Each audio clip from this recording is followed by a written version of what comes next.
Here are my Cinnamon Toast Crunch Kino brownies. These are absolutely delicious. 24 grams of protein, the perfect crunch, the perfect chocolate flavor, and they smell so delicious. I'm using the Kino Mocha Collagen for this recipe. 18 grams of protein and only 90 calories per serving.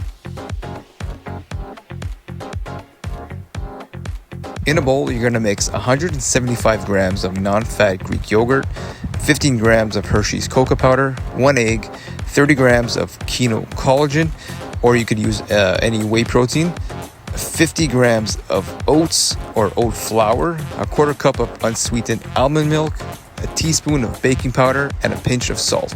Next, you're gonna mix well, and then you're gonna put it in the oven at 400 degrees for 12 to 15 minutes. You're gonna wanna let it cool for 5 minutes before you cut it. Okay, now you're gonna dip it in the homemade chocolate sauce, and then you're gonna dip it into the Cinnamon Toast Crunch cereal, and then drizzle some more chocolate sauce on top. Enjoy. Look at that.